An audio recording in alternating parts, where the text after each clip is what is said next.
Hello and welcome back to the Fencing Referee YouTube channel.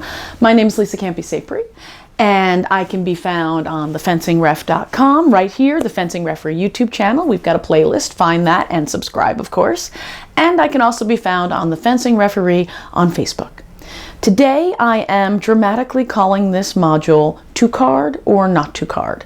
Little Shakespearean inspiration because I've gotten a lot of fabulous questions and comments and suggestions and well, you guys have been asking for my opinion. Hey Lisa, in this situation, would you give a card? And I really felt like I should pause in my detailed, perhaps overly detailed review of the penalty chart I wanted to pause and stop and kind of address a lot of these fabulous things that you guys have been asking me. I want to first and foremost say that I don't want you guys to think that applying the rules is a situational thing, nor do I want you guys to think that I'm lenient with the rules. I think anybody who's ever been refereed by me probably knows that I am not lenient, let's just say. But really, I've been guided by my head referees and by the experienced referees around me to kind of have that balance of when you give a card versus not giving a card. A recent example is that this past fall, there was a developmental collegiate tournament, and the head referee specifically said to us, don't card if they don't have a second weapon. Because so many of these teams were, maybe they had 20 fencers and 22 weapons. And I've had my own high school program be in that, where you're hoping beyond hope that all of your equipment is going to work at the end of the day. And I would ask these athletes who are not required to have a second weapon, you have a teammate nearby, you have a second weapon somewhere nearby, right? Oh, I don't have a second weapon. No, you have a second weapon. It just might be in the hand of that person who's fencing right there, but you've got some sort of second weapon or body cord. Oh, okay, because we are loosely interpreting the rules of a second weapon. And honestly, any team that's ever been on a budget like most of these teams are, it is really difficult for a large tournament with many individuals competing to have a second weapon for each of those athletes. So that's something that we got guidance from the head referee. And in no way am I saying that cards are situational, but you might want to make sure that you understand what page you're on, what mindset the head referee is on. I head referee for events where we've got 300 athletes, 20 strips, all the athletes are under 14, we got about 18 events in a day, and it's only in a one-day event. And I really feel, and I tell my referees, I need you to card, but gently. And some people are like, oh, but they're just kids. Why are you carding if they're just kids? For me, at some point, they're not going to be just kids, and they're going to be fencing in an event, and I don't want them to be surprised that they're getting a card for covering target, for core to avoid a touch, for maybe their hair just keeps coming out and it keeps going onto their target, and they should get a card for that.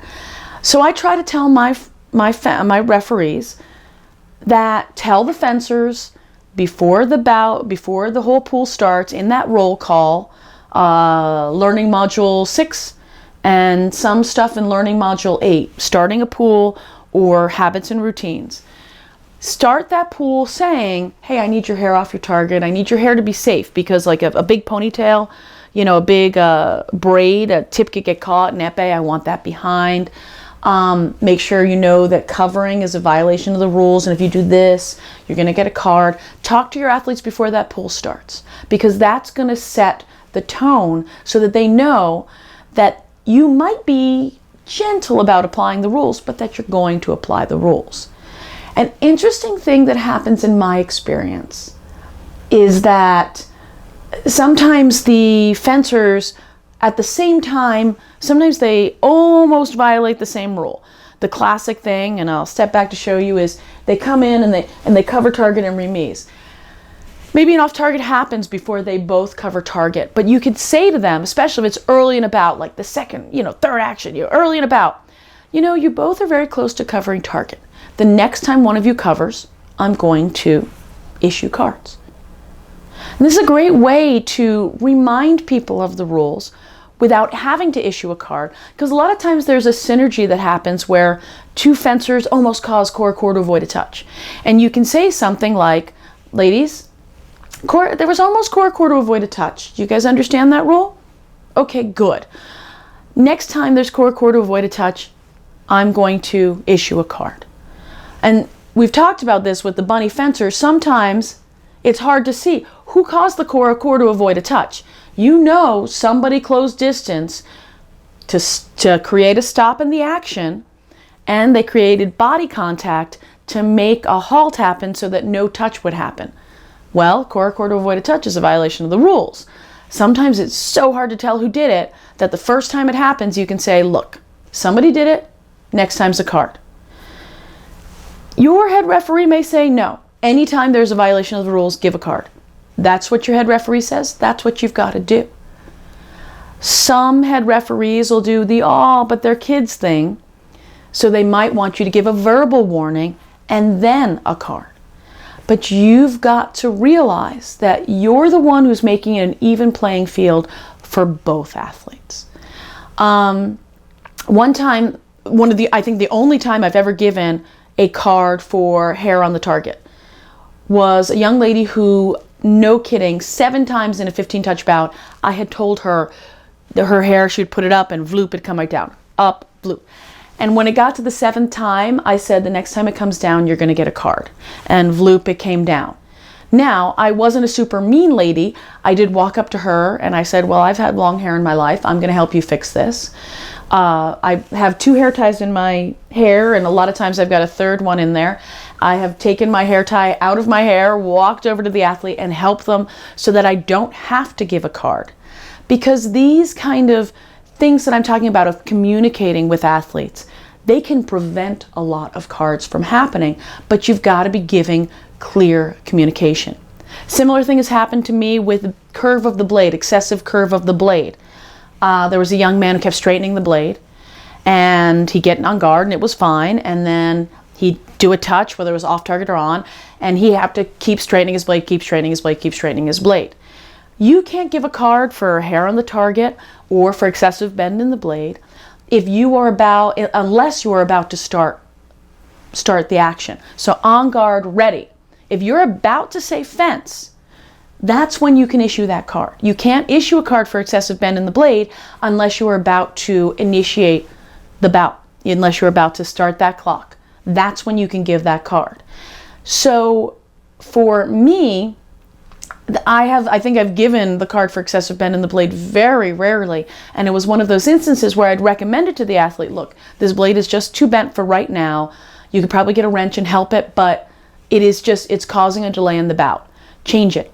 He didn't want to change it for whatever reason. He got on guard with the curve, the excessive curve. I said, on guard, ready. I can't say fence. You have a yellow card for excessive bend in the blade. Then all of a sudden he wanted to change it. One of the few times recently I've threatened about hair on the target was a gold medal bout at a junior tournament somewhere locally. And I had reffed one young lady in the pools a lot, the other young lady in the DEs, and their hair wouldn't stay up for that 3-minute time. And it was like, okay, so here's the deal, ladies. You guys are going to make your hair stay up for the 3 minutes, and at the minute break, you're going to refix your hair, because if one of you, your hair comes down during that 3 minutes, I'm going to give you a card. You should be responsible and make your hair stay off the target. Now, the funnest part of that was watching the 2 male coaches kind of scramble to help their female athletes put their hair up, so that was kind of fun. But that was something that, were they intentionally doing it to delay the bout? We've all seen hair breaks to delay a bout, so probably not delaying the bout, but it was a moment where they knew they had to adhere to the rules. But it's very rare. At this point, most people fix your hair or fix the blade in your bend. Very rarely, nationally, internationally, are hair cards or excessive bend in the blade cards given. And this was a question that I was asked a lot. I was asked a question about leaving the strip without permission to bend the blade when a person's got to bend their blade and put it underneath their foot. Well, they can't put it underneath their foot on the strip because that's very much a yellow card. In the days when the strips were very fragile, they would break the strip. Now they actually provide like little carpets or little tiles for people to walk and then just go right, and they bend their blade underneath their foot. Now it's kind of implied, since they've got those little carpet pieces, that they can leave the piece to do that. So don't be overly strict about disobedience or leaving the strip without permission, because sometimes all they do is they kind of hold up their blade and they point to it and they point to the carpet and then they go. And maybe you've seen it and maybe you haven't. Maybe they just need to bend that blade off the side of the strip, but they're not really leaving the piece without permission. That's probably being a little overly strict. The last thing I want to talk about is I got a lot of questions about when a card is the last touch. Now, this is something that you're going to set the tone for. If at 7-7 somebody covers target and they make a riposte and you don't call it, you don't annul the touch, and you don't give them a card, they're going to be really surprised at 14-14 when they do the same action and you don't issue a card. So that's what you're in control of. You're in control of setting the tone for the fact that they should have gotten the card at 7-7. Now at 14-14, that may not be the most appropriate time to give the card. Is it still within the rules? Yes.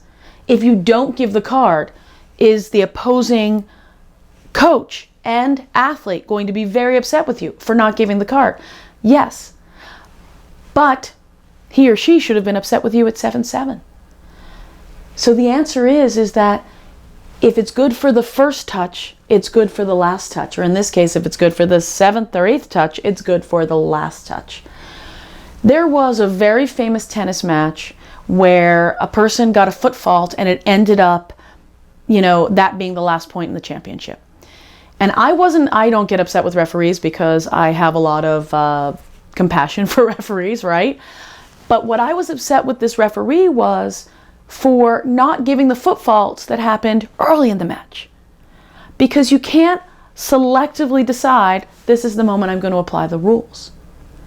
So to card or not to card really depends on whether or not you've been incredibly consistently applying the rules. And I'm not just saying, make the call, give the card.